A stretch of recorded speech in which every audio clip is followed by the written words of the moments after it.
Hello hi नमस्कार आपण समस्त को मो YouTube channel lucky learning point को स्वागत। तो चलतु आज आम 19/11/25 बुधवार तृतीय चतुर्थ पंचम श्रेणी लेसन नोट देखा। तो प्रथम तृतीय श्रेणी आ मत जड़े रिक्वेस्ट करते कि तृतीय और चतुर्थ एमती लिखा जा पार ना मल्टीग्रेड चतुर्थ पंचम जमी हाँ लिखिपारे आपण कहीं लिखिपारे जमी आपंकर मु टोटाल लेसन नोट आपको छाड़ी दूची जहाँ जार जो प्लान थी से आराम से लिखिपारे किसी असुविधा नहीं। तो चलते स्टार्ट करवा।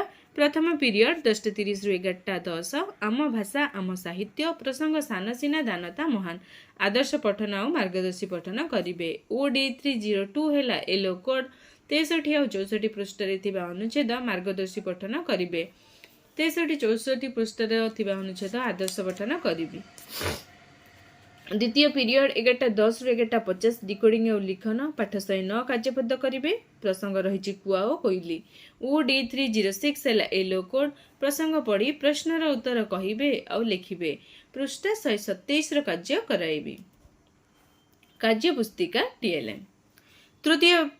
तृतीय पीरियड 11:50 रु 12:30 जना अजना प्रसंग आम जिला जिला संपर्कित तथ्य जानिबे और लिखिबे। E309 है येलो कोड ओडिशा मानचित्र निजर जिला चिन्हिबे एवं निज पड़ोसी जिला गुड़िकर नाम लिखिबे। तुम जिला चिन्हाओ पड़ोसी जिलार नाम कुह। मानचित्र है TLM ओडिशार मानचित्र है TLM। चतुर्थ पीरियड गणित मजा प्रसंग माप करवा 12:30 रु 1:15 सारणी पूरण करेंगे। M312 है येलो कोड मीटर को सेंटीमीटर रे प्रकाश करेंगे।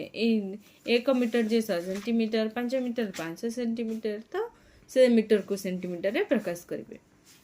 पंचम पीरियड गणित कार्य पुस्तिका 2 ରୁ 2:45 दैर्घ्य मापिबे। M312 है येलो कोड निज निजर उच्चता को मीटर बाड़ी रे लिखिबे।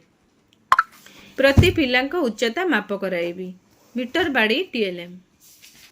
षष्ठ पीरियड 2:45 ରୁ 3:30 my English book topic twinkle twinkle recognisation of n and small n। EN303 है yellow code the students will identify alphabet capital and small n right n and capital small letter को से माने लिखिबे। सप्तम period पढ़िबा गढ़िबा Odisha 3:30 ରୁ 4टा शब्द वाक्य पठन करेंगे। स्तर अनुजाई शब्द और वाक्य पढ़िबे। सरल वाक्य और शब्द पिला मानकु पढ़िबा को देबी। ये थिला तृतीय श्रेणी। एबे देखिबा चतुर्थ और पंचम श्रेणी। चतुर्थ और पंचम श्रेणी प्रथम पीरियड 10:30 ରୁ 11:15 चतुर्थ श्रेणी साहित्य कलिका प्रसंग माटीगला बिगिड़ी आदर्श पठन और मार्गदर्शी पठन करेंगे। OD403 है येलो कोड 71 और 72 पृष्ठ अनुच्छेद मार्गदर्शी पठन करेंगे। अनुच्छेद आदर्श पठन करेंगे। पंचम श्रेणी साहित्य कुसुम प्रसंग नईगला आपे मथा अभ्यास कार्यर 7, 8, 9 नंबर करेंगे। OD514 है येलो कोड अभ्यास प्रश्नर उत्तर कहे और लिखे। अभ्यास कार्य कराइबी। द्वितीय पीरियड 11:15 ରୁ 12टा my English book 4th class topic है द ब्लू जैकल समरी जानिबे। EN404 है yellow code the students will know the summary of the story. I will discuss the summary of the story. 5th class topic है clouds writing है specific objective. EN501 है yellow code the students will write answer of questions. I will discuss session 6 and 7 activity. तृतीय period 12 ରୁ 12:40 चतुर्थ श्रेणी आमे ओ आम परिवेश प्रसंग पुरातन जुगर वर्तमान पर्यंत मनुष्यर प्रगति अभ्यास कार्यर 5 नंबर करेंगे। E407 है येलो कोड ठीक उत्तर बाछी प्रश्नर उत्तर देवे। अभ्यास कार्य कराइबी।